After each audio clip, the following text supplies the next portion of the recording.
Hello and welcome to the Huntsman World Senior Games Active Life. My name is Kyle Case and I'll be your host on this amazing journey as we attempt to help you get the most out of your life. Joining me in the studio today is my co-pilot, Jeff Harding. Jeff, how are you? I'm well, Kyle. How are you? I'm returning to life. I was sick last week. I'm doing better this week. I'm glad to see that you're feeling better. I've noticed that, Yes. but you still have a little bit hanging on. I mean, if I disappear, it's because I'm coughing, so don't worry about me. Okay. I'll keep my eye on it just in case. Okay, thank you. So, Jeff, you know this, as you know, of course you know, the name of the show is The Active Life. Is it really? It is. Oh, It is. wow. What a great name. I thought I'd bring you in on the secret. It so fits what we're doing. It does, doesn't it? We talk a lot about exercise on the show. Yes, we do. Which makes sense because it's called The Active Life. That's right. Right? Mm-hmm. So if you were to guess, or maybe you know, what is the number one reason why people either work out or say that they need to start working out? Probably to lose weight. That's the number one reason that people say. That's why right? I always say it. Yeah, same here. I think we all do that. We all get in that mode. We're like, I got to lose a few pounds. I'm going to start working out, right? That's right. Well, one of the reasons to work out is indeed to lose weight. Right. You know, if you couple a healthy diet along with an exercise regime, you're much more likely to have success in a weight loss program. That's right. No question about that. It is a good thing. But there are also other reasons besides weight loss to work out. Do tell. I'm going to. I've got 5 reasons that I'm going to share with you. I'm excited. I can't wait. I'm excited. Reasons to work out aside from weight loss, which is a great reason too. Yes, it is. Okay, number 1, you'll have more energy. That is true. You notice that in when your I life. exercise, I have a lot more energy. And when you don't, you feel that kind Lethargic. of blah Yeah, I feel lethargic. feeling, right? Right. Well, there was a study by the University of Georgia where they took previously sedentary adults who suffered from persistent fatigue and asked them to perform just 20 minutes of aerobic exercise 3 days a week for 6 weeks. And I bet they had tons more energy. Well, they did. Those who participated reported feeling way more energetic. Researchers think that it may be because exercise increases the body's efficiency and energy generating capacity. Well, that makes sense. There's some logic to that, right? It does. So whether you lose weight or not, whether you drop those pounds that you're looking to drop, if you work out, you will have more energy. That's right. Number 1, okay? Number 2, you'll score a better work-life balance. In other words, things just feel like they're more in balance when you work out. That makes sense too. Whether you're exercising really improves your work-life balance, they're not really sure. But when you think that it does, Right. then it does, right? How That's it your feels reality. becomes the reality, right? Yeah. So according to a 2014 study published in the Human Resource Management magazine, they found that when people work out, they get that feeling, that feeling that, well, life is more balanced for me. Right. So there's number 2. Number 3, I can't wait. this is for both of us. Okay. They say that colds won't catch up to you if you work out. Wow. Maybe I haven't been working out enough. I know that you're still walking. You're still working I was out, exercising, you're still doing but stuff. So yeah. sometimes the bugs are just too strong. Yeah. Well, when you have grandkids in the house, they can share. Yeah, that is for sure. But they do say that if you want to skate through the cold season without getting sick, it's best to get moving. In one study, adults who performed aerobic exercise, such as running, biking, swimming, at least 5 days a week, were 43% less likely to come down with an upper respiratory tract infection. And in addition to that, when they did get sick, their symptoms were not as bad. Well, that's a reason to do it right there. So a reason to work out, Definitely. right? Number 3. Number 4, this is the most important one, I think. Okay. You'll live longer. Well, yeah. I mean, well, the good health is actually just the slowest rate at which one can die. That's right. That's right. And that's what happens when you work out is you have that good health. That's right. That's right. So in another study, researchers monitored the health of hundreds of people who, at the start of the study, were 50 years or older. So our demographic. Well, my demographic. People that we work with. You're almost there, but you've got a ways to go. I've got a few more years, but we're getting closer. Right. Anyway, listen to this. This study went on for 21 years. Wow. This is a significant study. Yes, that is. So for 21 years, they watched these people starting at age 50. At the end of the study, about 85% of the runners were still alive, whereas only 2/3 of non-runners were. So people who are actively engaged live longer, according to this 21-year study. It's just that the Grim Reaper doesn't have that good of wind. So if you run, he can't catch up. Yes. I think that could be true. Anyway, exercise greatly reduces your risk of all-cause mortality, which is, of course, your chance of dying of any cause on any given day. So exercise, you'll live longer. Right. Okay, the last one. This is another important one. you'll finally get a good night's sleep. That is very true, too. When I exercise, I sleep well. much better. We've talked a number of times on the have. show about the importance of sleep and how you need to many get benefits. that for many reasons. That's the whole show, the benefits of sleep. Absolutely. So in another study of adults nationwide, people who performed 150 minutes of moderate to vigorous activity a week, and that's the national guideline. That's right. That's what is the recommendation. Those people slept 65% better than those who didn't hit the 150-minute mark. Wow. So they say that regular exercise radically improves sleep quality, and it reduces the amount of sleep that you need in order to feel rested. I used to say I exercise to get in shape, but then I realized that round is a shape. So now you exercise to get healthy. Yeah. And to live longer, and sleep better. All those avoid things, sicknesses, right? yes. All right. Well, there you have it. 5 reasons to get exercising. All good reasons, if you ask me. I think so, yeah. Yeah, good stuff there. Well, today I'm happy to introduce our guest. Paula Larson is one of our amazing athletes. She's followed the advice of lifelong exercise, even from an early age. She's been exercising her whole life long. She's a runner. She's a triathlete. Paula is joining us by phone from Wisconsin. Hello, Paula. Are you there? Paula, are you there? Hello? We had her. You there, Paula? Hi. There you are. I am here. I am here. All right. Now we've got you. Paula, how are you today? I am doing great. Thank you. Good, good. Thank you for taking time out of your busy schedule to join us and be a part of the show. We appreciate that. So you're in Wisconsin. Yes. Is it snowy? No. Today it was 56 degrees. Oh, my word. That sounds like St. George weather. It's actually Wisconsin? We're having one of these El Nino years, I believe. Yeah, we are. So they're forecasting warmer weather for you. Yes. Well, that's good. That makes it easier to get outside and exercise, right? You're probably in southern Wisconsin. That's probably why it's warm there.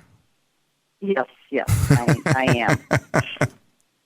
Well, great. But I'm a cross country skier as well as a triathlete, so I do look forward to the snow. Well, so there's benefits for you in all kinds of weather then. Absolutely. You know, if you live in Wisconsin and it's winter, you have to figure out a way to exercise. Yeah. That's true. For sure. Well, Paula, you have been involved in exercising your whole life. Why don't you tell us, just to get us started, a little bit about your involvement in sports as you were growing up? Well, first of all, I'm 70 years old, so I grew up in a period of time where there was no women's sports because I was before Title IX, and I grew up in a very, very small little town, and so there was really nothing for me. But I had my own horse, so I did a lot of riding. And I just kind of ran around all over the place and rode my bike and did things like that. And my mother encouraged me to be active, and that's kind of how it all started. And then when I went on to college, I majored in physical education. Oh, okay. So my passion for activity became my profession as well. That's awesome. So you had a chance to teach kids to be active in the same way that you were early on in your life. Absolutely. I promoted being active and being involved, and the importance of getting involved after they were out of school when there wasn't organized sports anymore, but to continue on and find something that they really liked to do. Like you did with riding the bike or with running around. Yeah, absolutely. You know, you can always find something, but there's so many things out there today in comparison to when I grew up, of course. Yeah. So there's no excuse for anyone today. There's just so many options. Yeah. Well, that life skill that you talk about is so important. You know, a lot of us when we were little ran around because we played tag and we had all this energy we rode and our bikes everywhere. Nothing to do with yeah, it but to run around and ride your bike. But, you know, there does come a time, whether it's in college or after college, when you get into your career and your family, and it's very easy to just decide that you don't have time and you stop exercising. And that happens to most of us, really, especially, as you said, when you no longer have as easy access to those competitive sports that you might have participated in at the high school level.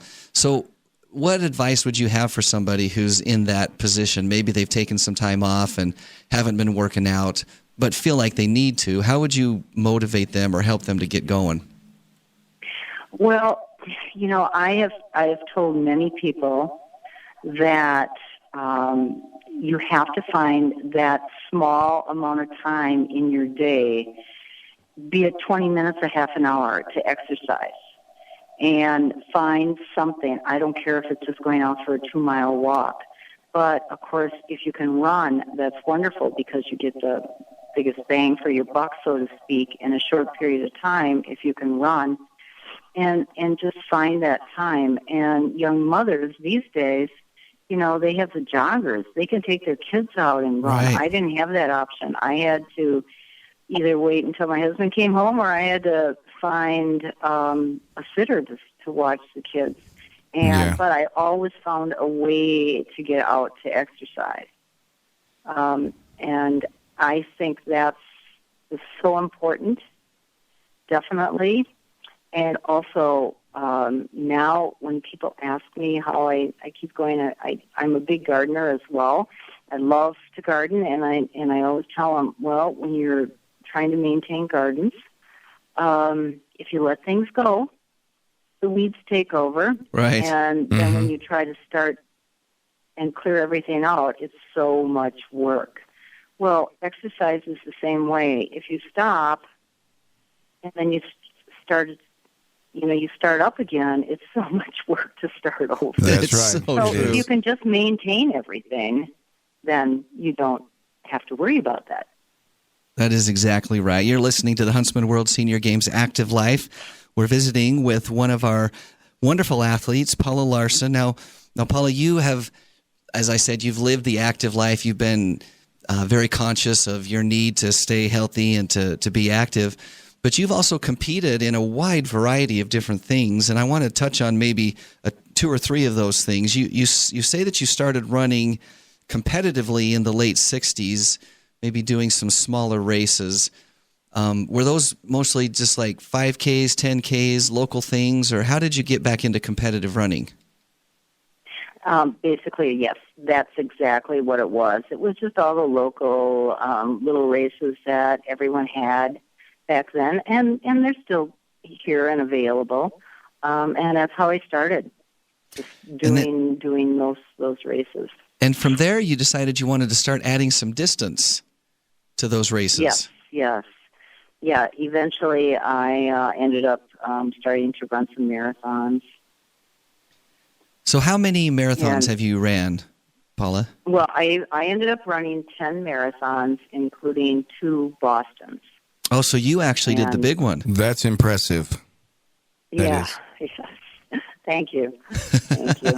And so it was great. It was always fun, and some of the big races. I also did the New York City Marathon. Wow. Years ago, and the city marathons are quite unique because you go through so many areas of the city where you would maybe never visit otherwise. It's nice to have those barricades up as you're going through some of those parts of the cities, I guess. Yes. So then what made you or gave you the impetus to transition into the triathlons?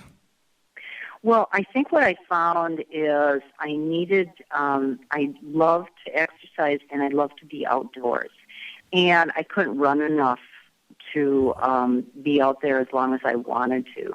And so I started biking, and I had always done a lot of swimming. And then when triathlons came to Wisconsin in the early 80s, I just thought, I have to do this.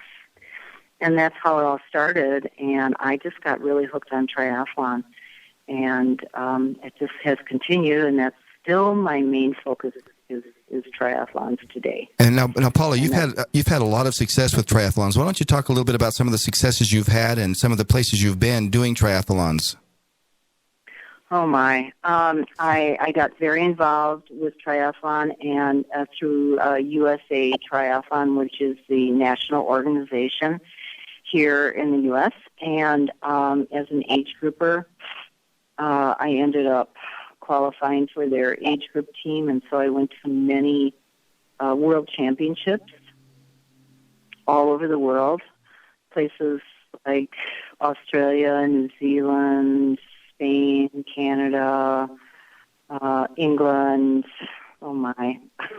Very well, cool. you get the idea. So how does one So- qualify for that team and then get to take all these cool trips?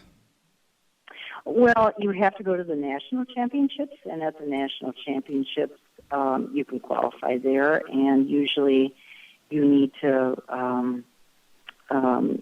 place in your age group, and that's how it all starts. And so you were able to place in your age group, and that opened up so many doors to you to compete internationally as well, it sounds like. Yes. And so I did a lot of that, and I went to, of course, many national championships. I won in my age groups through the years 3 world championships, and I've probably won maybe 12 national championships in my age group. Wow. And then Very I impressive. also did Ironman Hawaii a number of years back. Went to Kona and did the big one.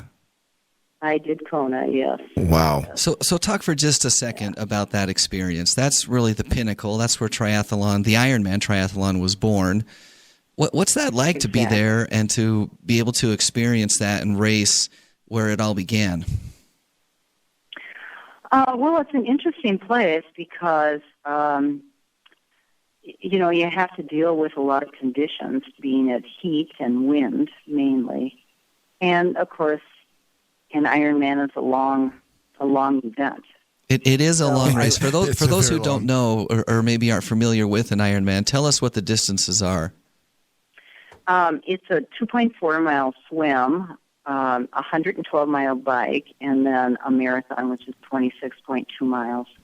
So I want to say those again because that's incredible. Yeah, bears repeating. There are a lot of Ironman races that happen around the world, and I think because of that, we've probably become a little bit immune to it. But I mean, those distances are incredible. You're swimming 2.4 miles. Anyone alone would be an accomplishment. After you get done swimming 2.4 miles, which is, that's a long ways. Some of us can't walk 2.4 right. miles. Then you get on a bicycle and you ride the bike for 100 miles. 112, isn't it? Or, 112 miles, right? Yes. And it's hot and windy, as you say, which is just unbelievable. And then after that, that's not enough. No. You're just getting warmed up. Yeah. Now you're going to jump off that bike and you're going to go run a marathon, which Yeah. is the pinnacle for the run most of isn't us. Pretty, let's put it that way. Well, that's amazing. That is. So you're in Hawaii and you're participating. That's got to be a great feeling when you cross that line and hear those famous words, "You are an Ironman," at the place where it all started. Yeah, it is. So I've had a lot of different experiences, and it's been a very gratifying lifestyle. And I think all of these things, I've met some amazing people. I've got some of my best friends from all over the country. I've met through triathlon and running and doing all of those things. And so many of us women in my age group or older age group, we just, because we didn't have some of the opportunities when we grew up, we just still love doing these things. Well, that's amazing. What a great example. Now, the last thing I wanted to visit with you about from a competitive standpoint is your cross-country skiing. You've participated in some pretty amazing races there as well. Well, in the state of Wisconsin is the largest cross-country ski race in the country, and that's the American Birkebinder. And I started racing that in 1979, so a long time ago.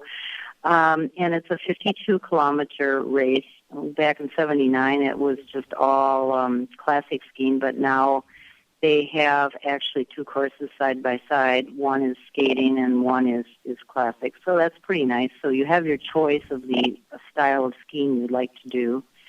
And they also have a half distance that you can do too, which is called the Quartalapet. So I did that through 2010. I have kind of retired from the ski racing at this point. I'm still skiing. I'm just not racing as much. But again, it was quite the experience. So for those of us who are uninitiated and uneducated, how many miles is 52 kilometers roughly? Do you know? Yeah, it's about 32 miles. 32 miles on cross-country skis. Have you been ever cross-country skied before, Jeff? Oh, yeah, many times. I love cross-country skiing. It's a great exercise, but it is an exercise. Yeah, never that far. Never. It takes some effort, and to go 50 some plus kilometers is amazing. I've done 4 or 5 miles, but, wow. Hats off to you. Well, that's great. So in addition to all of those just incredible things that you've done, you've also participated in the Huntsman World Senior Games, which is, we think, a little bit incredible as well. Which is the pinnacle of your career, I'm sure. So what's your sport that you do here at the Games, Paula? Well, I've been to the Games three times, and I've done a triathlon. Okay. And the cycling time trial. Okay. And then I've also done the swimming. Oh, so you've basically done that triathlon thing again, but you split it out. Right. Well, that's great. So my significant other, Jim, and myself have totally enjoyed your Huntsman Games. I think you do an excellent job of organizing. We love your opening ceremonies, and it's just been we just enjoy it out there. Well, thank you, Paula. We obviously hope that our athletes do feel that way, and it's nice to hear that you've had a great experience. I want to ask you've kind of maintained this level of fitness throughout your whole life. Not all of us do, but if someone was interested or considering maybe competing at the Huntsman World Senior Games, they've maybe just retired or they've just become eligible, one or the other, but they've been out of the game a little bit, what advice would you have for them to encourage them to maybe take that step? Well, I think you have, there's so many different choices. They have to look back at their previous lives. Well, if they played basketball, they could do basketball shooting. They don't have to get on a team that's 3-on-3. They could just shoot. You have your 5K. If you're running, you could just run.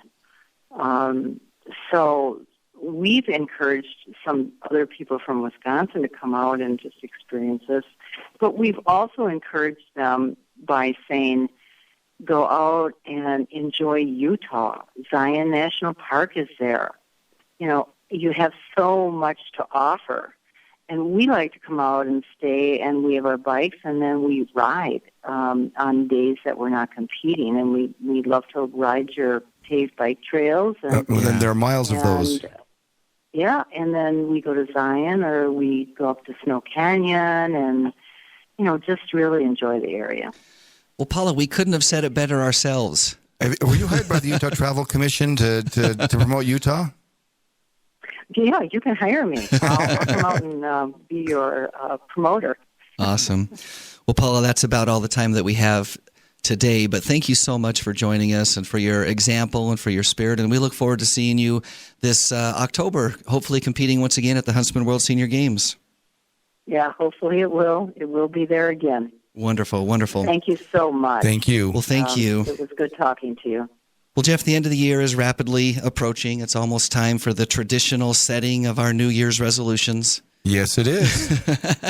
We hope for those of you that are eligible, if you're 50 or over, that you'll consider putting the Huntsman World Senior Games down as one of your New Year's resolutions. Mm-hmm. The 2016 dates are October 3rd through the 15th, so plan to participate. Team registration begins on January 1st, 2016, and individual registration starts on March 1st. This year's a big year for us. It is. It is. It's our 30th Yes. anniversary. Yes. 3 decades of Huntsman World Senior Games. So we're going to be celebrating all year long. So watch for ways to win prizes and even register for free registrations. That's right.